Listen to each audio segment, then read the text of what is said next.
Hey everyone, we're here with Felicia and Josh from Year of October. Great fucking band out of Nash Vegas, as we call it, that performed with Ulm and StormToker, but like a week ago? Yeah, it was StormToker and Joe Grudge. Yeah, Joe Grudge. Oh, It was Joe some of the Grudge. members of Ohm. Yes. Yes. Thank you for that, because I was like that Ulm doesn't seem right. But Josh and Nate, so I was like, fucking yeah. Thank you for the correction. I'm a Yeah. dumbass. Super fun show. It really was. You all were I had no idea who you all were, and your set blew me away. Thank you. Of course, the part that caught me was this song was written out of the Dark Tower series from Stephen King, and I think the whole fucking crowd was like looking around, and I'm like, that's a great series. So I fucking love that. Yeah, it's our favorite. Yeah, our album, not our newest album, but the one that came out in 2020, which is called Wastelands. Is we have two songs that are the title tracks. It's like part one and part two, and it's Wastelands, and those are big references as well. Oh yeah. We've had Stephen King references all the way back into to Trouble Comes, so we've got them on every record. Hell yeah. That, I mean, I was telling Felicia, like Stephen King for me growing up, that was who I read. And to me, like the Dark Tower series for his work is like over and above anything else he's done, hands down. Yeah, it's the best. My favorite Stephen King book is probably Salem's Lot, but like when Father Callahan comes into the Dark Tower, oh, it's just everything, how he spreads it all throughout all of his books is just beautiful. Yeah, absolutely. I was the same way though. I grew up reading Stephen King. I probably started way too young, but that was great. I think I read my first one when I was like 11. I would sleep with the light on, and because it freaked me out. But it was great though. Like, my parents were cool and didn't care. So it was great. I think I was pretty close to that age also. I was always super like active. So when I was at home, it was like, I need something to stay occupied. So I don't remember who got me my first Stephen King book, but my grandmother, who has passed away in 2018, she was my introduction to the Dark Tower series. She bought me like the first 3 or 4 books. It was like, here. That's awesome. That's amazing. Like, thanks, Granny. What a cool grandma for sure. Yeah, well, she needed to make up for all the times she fucking gave me the Switch. So, so how did you all like meet and come to do Year of October?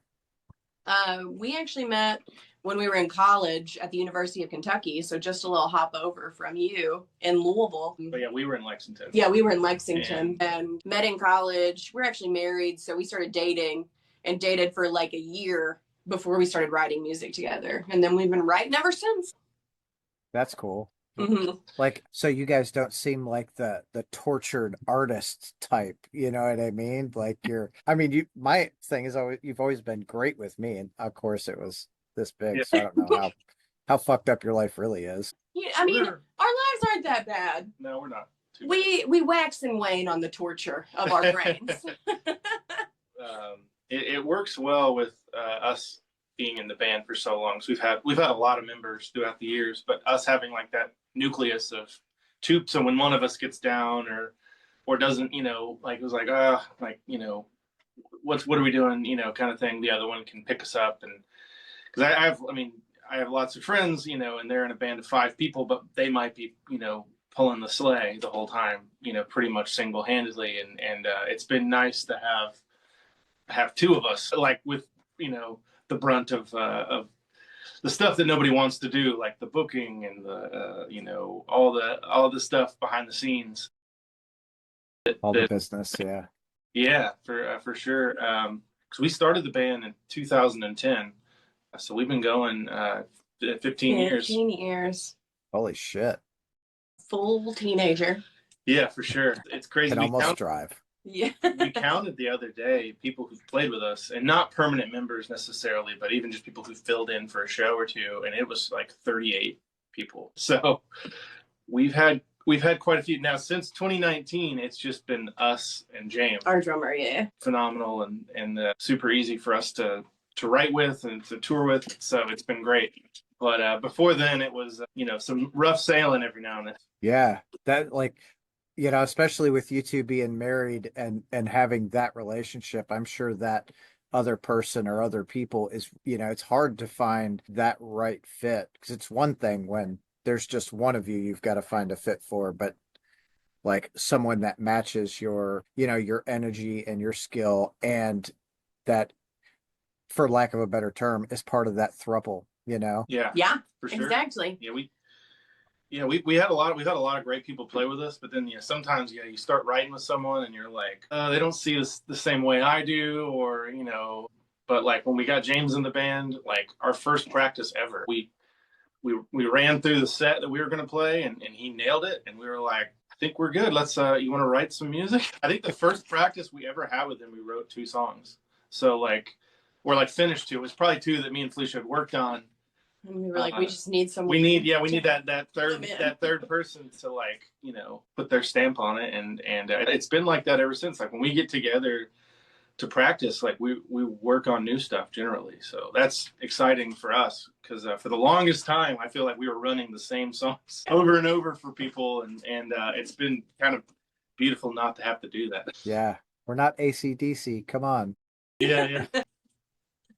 Well, that's cool though. So how, like with touring, how does that, I mean, I know you guys do you typically do like weekend runs, or what's that look like? It kind of depends. We do a lot of weekenders, but this is what Josh and I do full time. James, our drummer, has a job, so we try to be on the road as much as possible. I've got like a week and a half planned going through the Midwest and end of April. Yeah. And so like we do those probably 3 or 4 times a year, where they're a little longer runs and then just interspersed with the shorter things throughout. And then, we do, aside from full band shows, me and Felicia also do like duo sets where we kind of strip it down. And it's a fun experience because we play the same songs, but we have to figure out new ways to do them, or we're not as loud. And, so it's kind of like a whole other band, but it's the same band, So that's a fun challenge as well. We pretty much, like every weekend, I think right now, every weekend through like August, we have at least something, and a lot of weeks booked as well. So we stay very busy. That's good. So like with you guys doing the strip down set, do you find that when you like work to make them acoustic or whatever, that it opens up like something that may have been missing in a song you're working? Like, oh, that could be really cool. That's a good point. That's definitely happened before, where we might, hey, this is a cool bridge we could go to, and you hear it differently when you can hear the words very clearly. Sometimes, a lot of times when we play duo sets, it's like longer sets at wineries or breweries or something. And so when it's the 2 of us, we'll be like, okay, maybe we'll elongate the song by adding another verse at the end. And sometimes we're like, oh, that really like makes the song complete. We maybe need to add the other verse in with the full band. And it's kind of cool how it has made us rework and review our songs that we wouldn't have in another way. Yeah, we always say that our band is very adaptable because we've got about 60 songs. So like, we don't want to ever compromise what we're doing is the key thing. And but at the same time, it's like, oh, okay, we're playing this place. We might not need to play the heaviest song we have. Let's play some of our more soulful older stuff. So we can fit a lot of different categories and sets. Like I think on the week that you saw us, I was gonna bring that up. Yeah, when we played, that was the Saturday show, which we were joking. We said it was like our goal line set with all the big boys, because we were playing with metal bands. But the start of that week, we played a radio show, which is typically like a bluegrass radio show, and they asked us to play it. So we were like, okay, this is gonna be like the lightest we ever play. James still played drums, but it was funny because we started with like the very lightest we ever play, and then we went to like the heaviest, like, yes, this is what we want to do. And it was just a funny way to encompass that tour. Yeah, and it was funny when we were playing the radio show, we were probably playing like 30% volume, like we were really dialing it back. And we were like, during sound check, we were like, hey, to the sound guy, we're going to try like at this volume, one of our heavier songs, like one of the songs we played Saturday. And the girl who was like running the show, like ran out and was like, you have to stop. And there was no one here. Too loud. So it was kind of, and I was like, hey, this is why we tried this and we didn't do it live because we didn't want to blow people out. But yeah, it was a really fun tour. And then those nights we played 4-hour sets at a place at Press Pub in Knoxville. So those sets we usually start with the lighter stuff, and by the end of the night, we're heavy and doing all the rocking stuff. But we kind of feel that.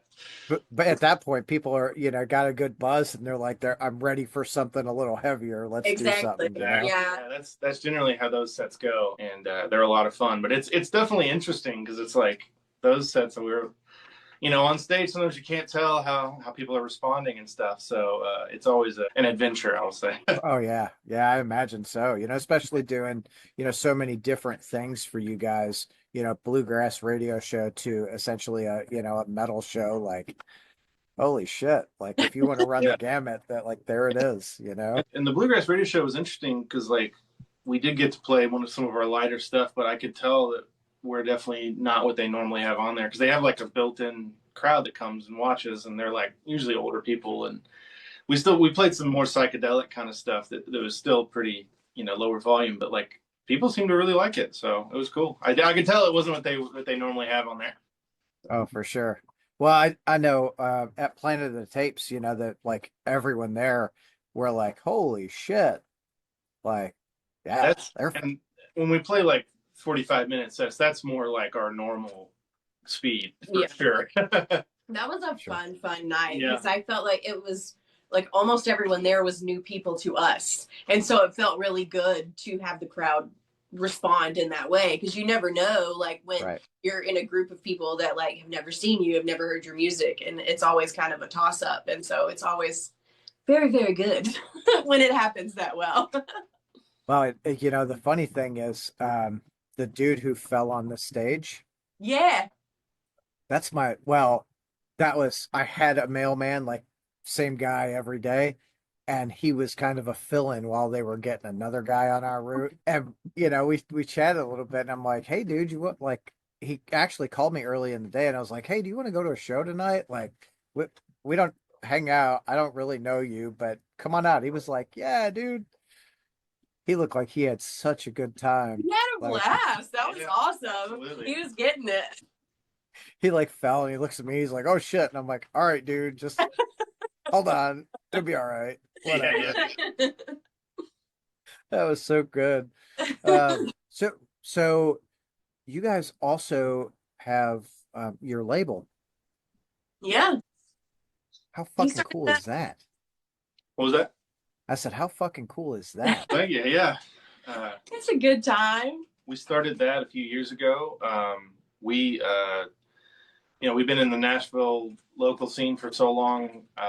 We knew all these local and semi-local bands, and we had started putting out our music on vinyl back in 2014, and we would talk to other bands and just try to encourage them to do it. And we were like, man, something we've always wanted to do is put out music that we love. So like with starting that label, I'm a big fan of, like, I'm actually drinking the cup right now, the Daptone records, like the soul records out of New York. And they started just by putting out like 45s of people that they liked. And we just were like, a couple of years ago, we were just like, screw it. We're going to start doing this. So I think aside from the local stuff, King Giz allows people to bootleg their stuff. So we've done 245s of theirs.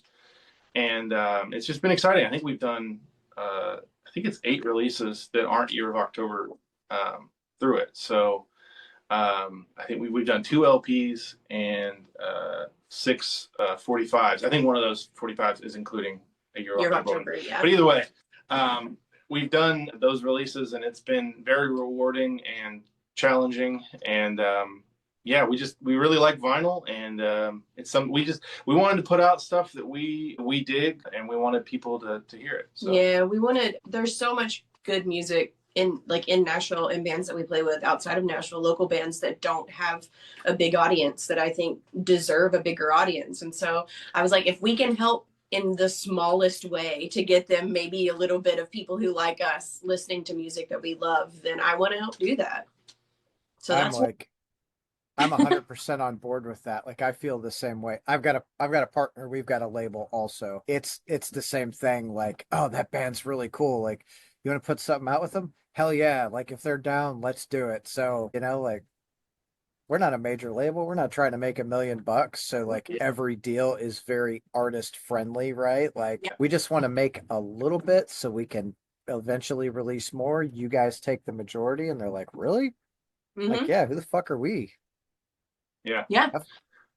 That's very, very similar to what we do as well. And it's been really cool. Like it's opened a lot of doors with other local bands, even just playing shows with them. Even if we can't do releases, they're like, hey, like, how do they'll reach out and be like, hey, how do you do this? Pressing or whatever. So it's been cool to just even like be able to help people that I like their music and I like them with people. So it's been very fun and challenging at times. Yeah. Because it's like, all right, how do we do this? Yeah, but the beautiful thing is like, I know, like, vinyl junkie, right? You're like, that has to have a really cool, like, vinyl, not just a, I could barely afford this. Like, let's make that fucking nice, go all out. And that's, it's rewarding, but man, it sucks for the pocket because you're like, everyone I take like takes a little bit off that bottom line. Like, Yeah, totally. Yeah. I know. So you guys also, how often do you do the liquid stuff? We do it with every release. So yeah, We work with Plastic Cat, which is Plastic Cat Deviations. Felicia's from Western Kentucky, and his name's Matt, but his company is Plastic Cat, and he's awesome. It's kind of funny. We actually kind of lucked into it with him because we were friends with him before he started doing it. And for our first liquid filled release, which I think was like 2021 maybe, because we didn't do it on our 2020 release because that's just black vinyl. But he hit us up and was like, "Yo, let's do a release with a 45 and do liquid." And he actually had to convince us to do it. Yeah, I don't know. We were like, I don't think anybody's gonna spend $50 on a 45 of our music, and then yeah, they did very well. So we've since then, and our working relationship with him is awesome, and he's also a good friend. He comes out to shows when we play in the area. Yeah, he's like the Willy Wonka of vinyl stuff, man. He's wild. I'm gonna have to check that out because I really like the, when they're the liquid filled, and we were talking at the show about Savage Masters got like, or had, a sand filled one and some other shit. Oh yeah, like, it's super. Probably with Romulus, right? Romanus. I mean, yeah, I say it wrong all the time. Probably he does all the sand filled. He did an Alice in Chains one with flies in it. I that's the one I want. Like I don't like dead flies in my house. I don't want it in the record. I don't give a shit. It's in the record. I don't give a fuck. My thought, I'm weird. I always think like, what if it opens up? They're dead. I don't give a shit. I don't care. I'm kidding. I know. I had a buddy called me a couple weeks ago, and he's like, hey, he really loves Kubla Khan. And he's like, dude, he's like, they're putting out this fucking record that's got ants in it. And I'm like, oh, I gotta buy that. I'm like, how much was it? Because like, we know what goes into it. He goes, yeah. $15. I'm like, that doesn't seem right, dude. He's like, no, dude, I'm telling you, I'm watching the videos. It's fucking live. So I'm literally driving down the road. Don't do that at home, kids. And I order it because I'm like, fuck, it's $15. That thing's gonna be gone. Yeah, for sure. So I get stopped and I look and it's like picture dust. I'm like, that's not in the record. Oh, okay. That makes way more sense out of being $50. The liquids? Yeah, I've got a fairy ring liquid. I don't have any of yours. No, that's cool. I was just saying it's really neat to see them because of the, you see like the seal. They do like the inner seal and outer seal, and most questions we get about them, people are like, do they spin normally or do they play normally? I'm always like, yeah, they play They sound exactly the the same. It's literally two clear records. Yeah. I have no idea. Like someone asked me that, and I don't know. Like I have the record, another version that I play. Right. We test them. Most people do, but I was like, we've tested a couple of them just so we know for sure. They're like, what if the weight's off? And I'm like, no, it isn't. It's not usually enough. Like displaced enough where it doesn't make a difference. But yeah, like Matt's always like meticulous, like with it, and he tests out all his stuff, and he's just, I don't know, he's the best. He's very easy to work with, and he's awesome. His work is really cool. Hell yeah! So I seriously have to look into it because obviously it's cool as fuck, right? We're like geeking out over it right now. Who typically does your like normal pressing stuff? We go through Gotta Groove Records out of Cleveland, Ohio, and they're great. We've gone with them for every Watch It Burn release. Yeah, every Watch It since Keep on Fighting. So yeah, we go through them. They have a sub plant called Wax Mage Records, and they do, with each order they'll do 25 custom Wax Mages, and those are like crazy too. Those, you know, one of a kind. And then the reason we know about Gotta Groove too is because when we did the 45 release with Plastic Cat, he went through them and was explaining to us the golden egg that is, you know, Wax Mage. There's a record store here called Amplified, and she's got a bunch of like Wax Mage stuff all over her walls, and it's like to look at them is cool as fuck. Yeah, oh yeah, they're so cool. That's why I like getting them.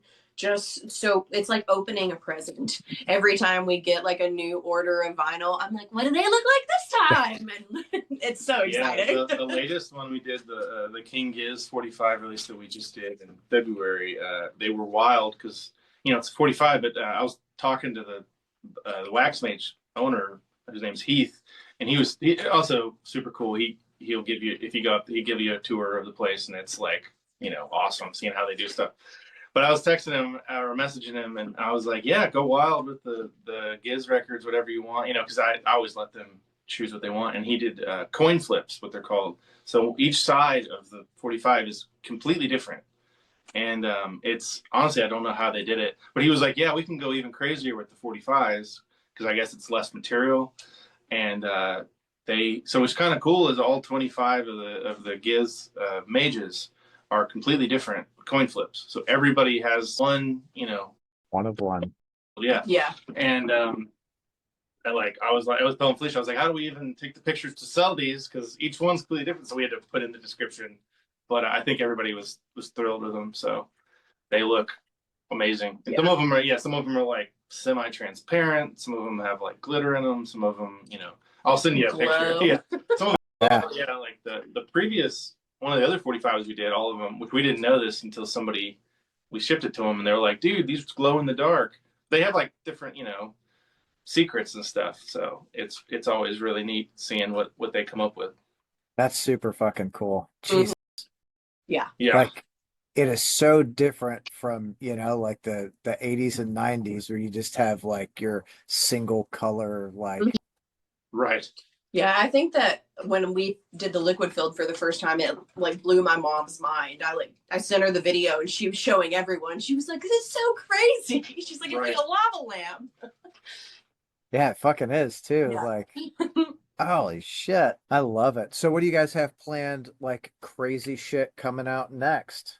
We're recording New Year of October stuff, so. It's on the horizon. It's close to being done. Yeah, we've got 11 new songs. It'll be a new LP. Hoping to have it out probably this October, I think is the plan. Fingers crossed. You know, when you put October in your name, most of your releases come out. I think our only non-October release was Keep on Fighting. So I think that was a May release. Oh shit. But yeah, so we're working on that. I actually was mixing on it last night, and I've been doing a lot of guitars and pretty much have everything tracked other than vocals. So we'll finalize the tracking over the next week, hopefully, and then we still have to get artwork and all that stuff worked out. So it's still, you know, early ways stages, away. But the show we played the other night, I think we played four new tracks off of that. So. So you heard a decent chunk of it. Well, I'm sure that I did. Everything was new to me. Probably, yeah. I think we played all Keep on Fighting, and that we might have played one off of Wastelands. So I'd have to check the set list, but it is completely out of my mind right now. Yeah, the new album, I'm really excited about it. We don't have a name for it yet either. So That was going to be my next question. Like, what's the name? well, it's kind of funny. Like sometimes, actually, I think the last two albums we've gotten the artwork first and then come up with the name.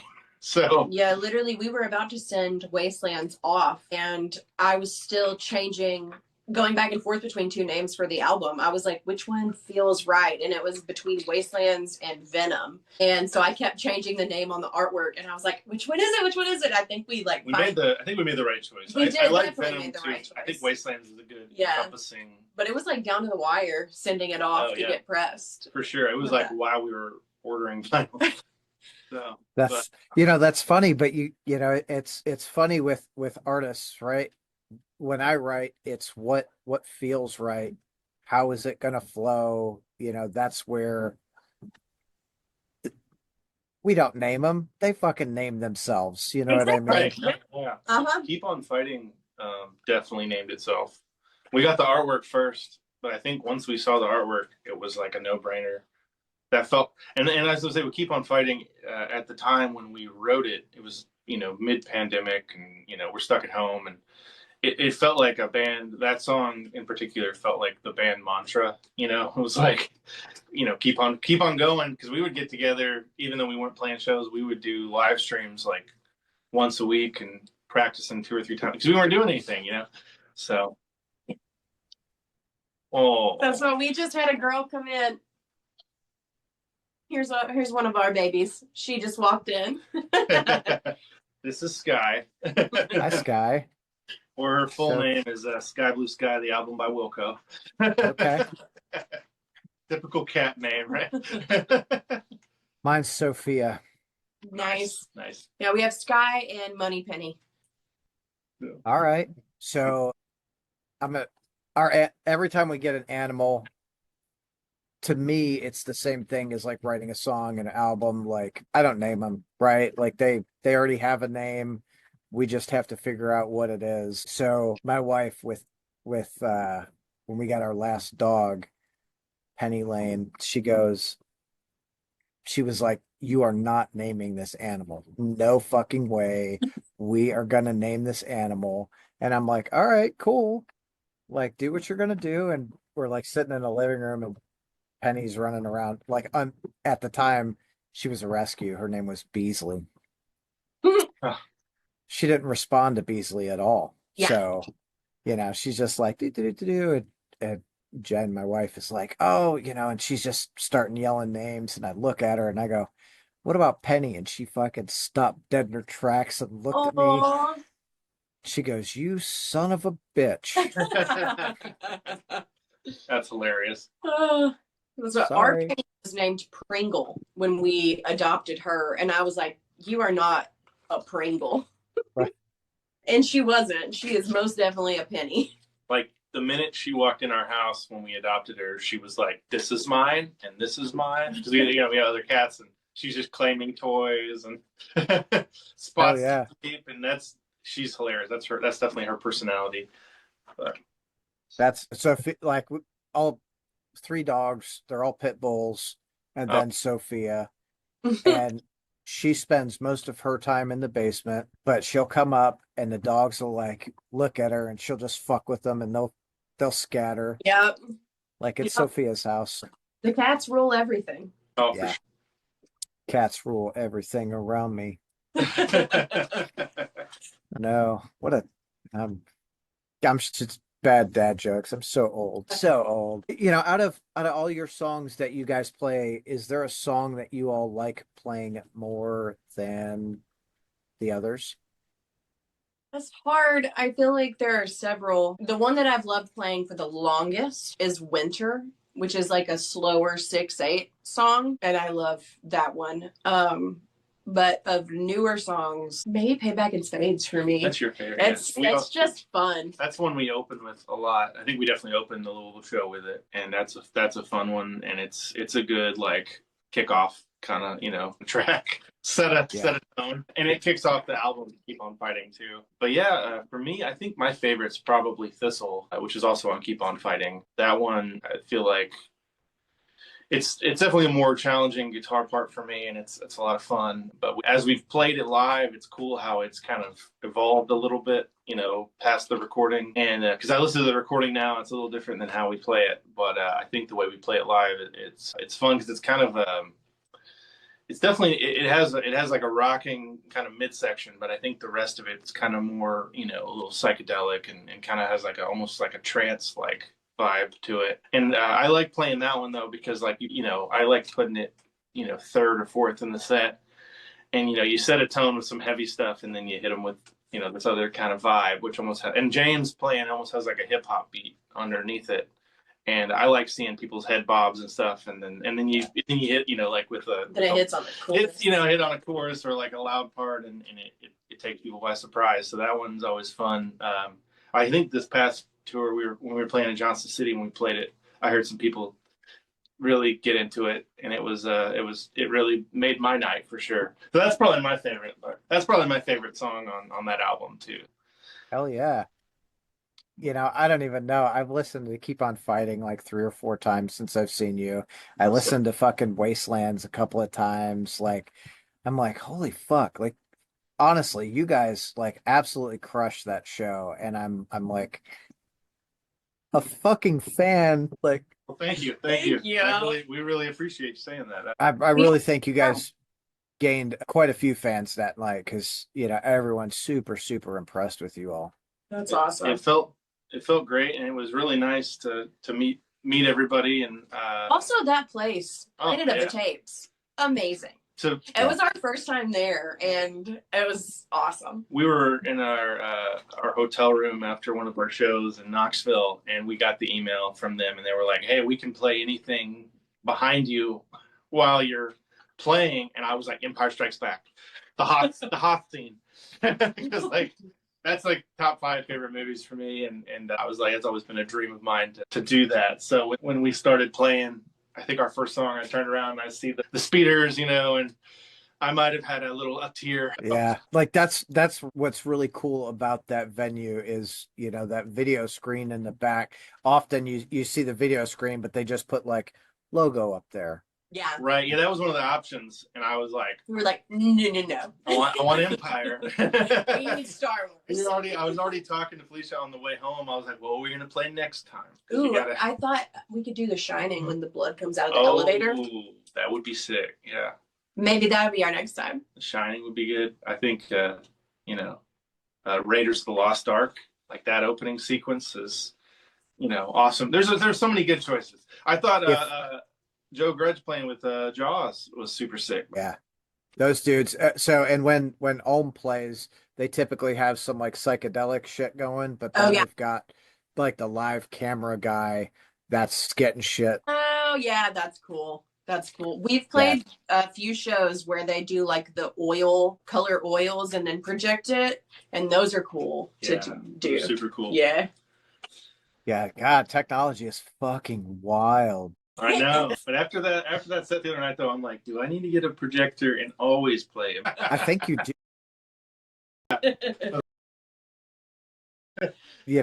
Honestly, you mentioned The Shining, and I can just see like the axe in the door through like Discordia.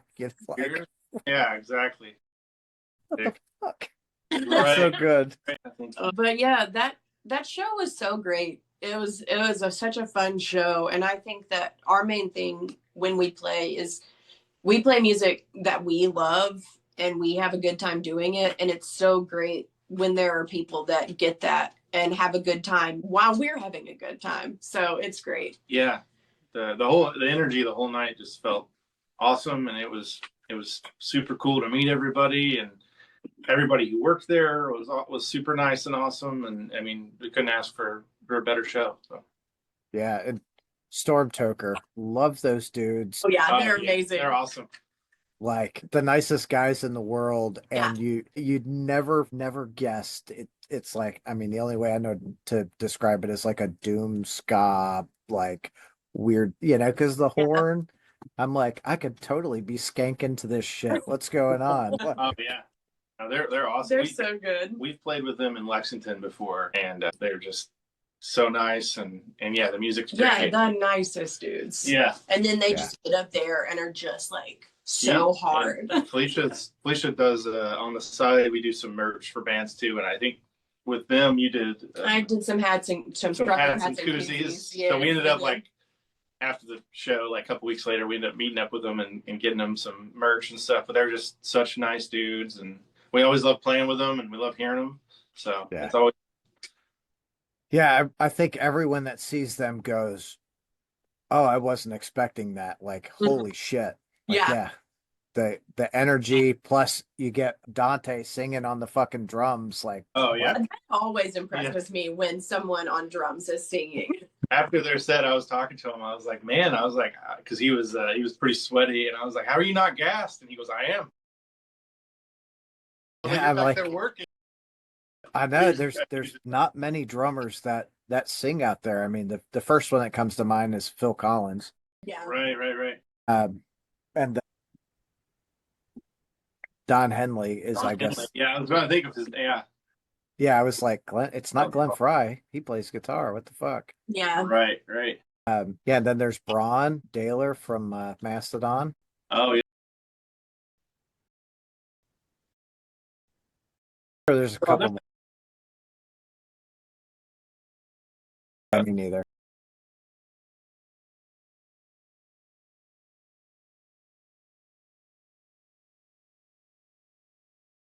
Yeah, I mean, four extremities alone is like one thing, but to throw the voice on top of that, you're like, what is like good for you? Like, holy shit. Yeah.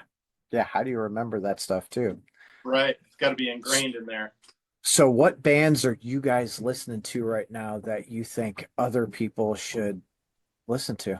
That's a good question. I've been on a big All Them Witches kick for a long time. That's probably my For like 6 years. yeah, no, probably longer than that even. I think since like 2016, probably. But that's probably my favorite right now. And then I think like I've been obsessed with Idols for like the last 2 years, but I feel like everybody is hopping on that train right now. But they're so good. yeah, Idols is So awesome. good. And then a lot of Daptone stuff. I know that the Budos band basically just said that they're putting out a new album. Which I don't know if you listen to the Budos band, but that's like one of my favorites. I have not I I didn't have a good experience with them. So that's I gotcha. Like a good experience personally, or correct. Yeah. I'm sorry to hear that. That's a bummer. Yeah. Well, like when drugs and alcohol are involved, it tends to not always be the best scenario. And I was sober, but I gotcha. Well, I'm trying to think of some.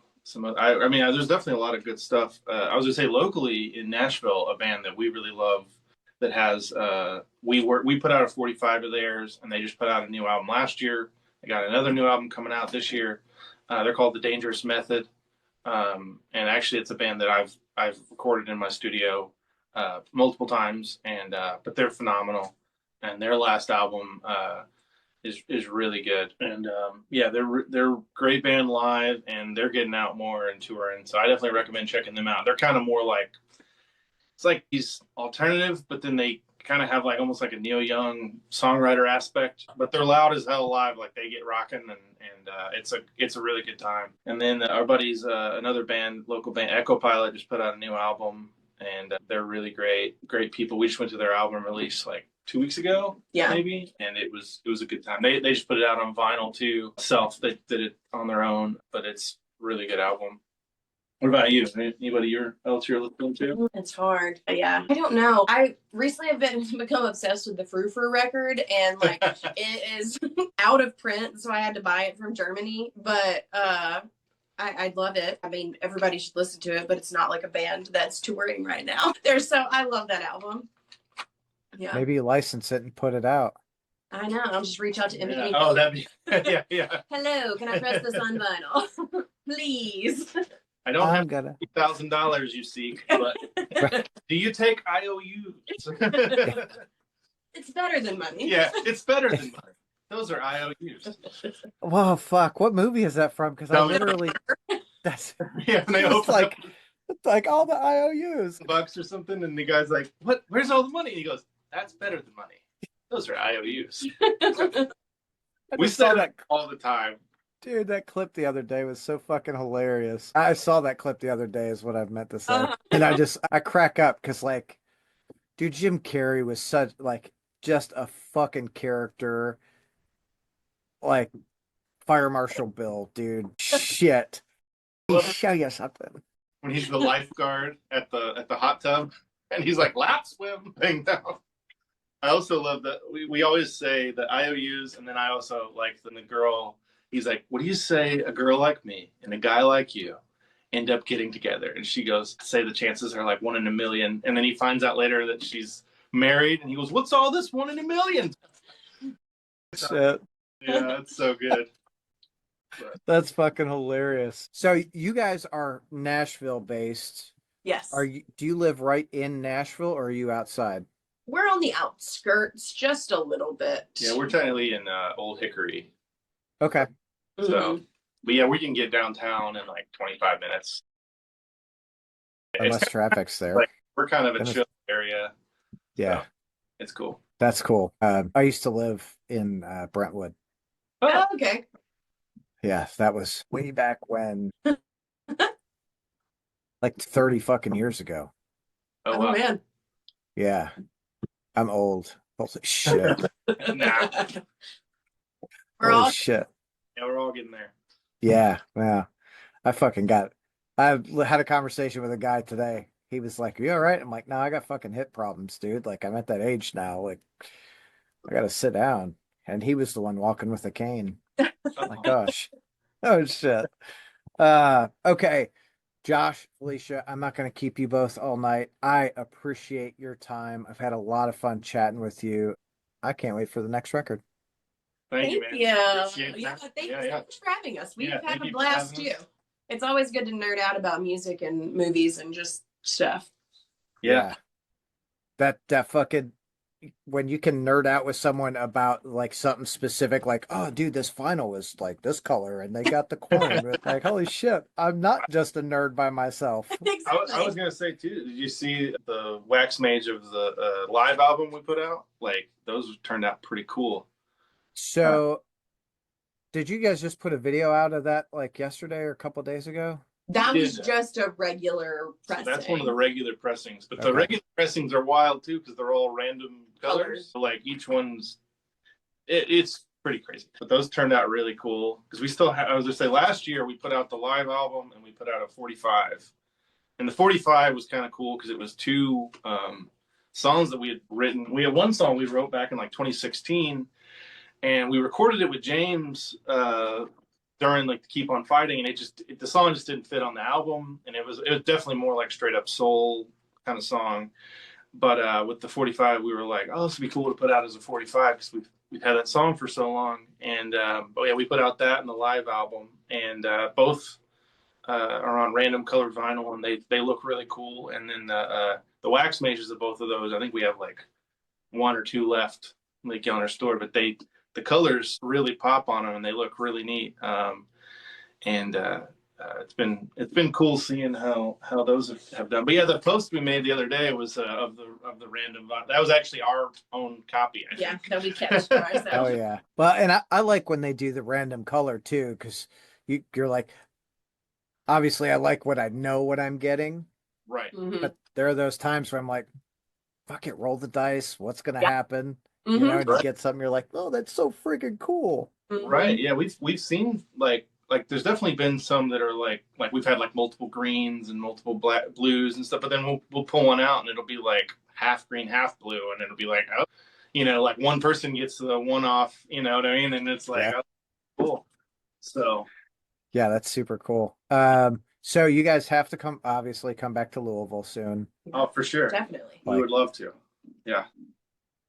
There is find that amplified. Yeah, the I record think, shop. yeah, I think she's going to answer more probably on Facebook than Instagram. Okay. Okay. But like all of the records that she stocks, she doesn't want any like major label stuff. It's all like DIY and Oh, independent stuff. So That's super cool. it might be, yeah, it might be an avenue definitely to you hit guys them have up. some stock. Yeah. Yeah, That'd be that'd be awesome. Yeah, awesome. I'll definitely look. It's amplified. Yeah. Heck yeah, that sounds right up our alley for sure. Yeah. She's super, super cool and does, I don't know. I think she just opened 4 months ago, I guess. Oh, nice. So new And shop. yeah, building it from like nothing. And I think she said the other day she was at 100 different bands in the store. That's awesome. Well, It's just a little tiny place, but it's really Yeah, fucking cool. that's super cool. yeah, that's good to know. Thank you. Hell yeah, you're welcome. That's what we got to do. We got to help each Mhm. other out. Absolutely. Awesome. Well, you guys go. Have a great night, and hopefully I get to see you soon. Yes, Thank you. definitely. Yeah, absolutely. Have a Thanks good for one. having Thanks us. for having us. Thanks. See ya.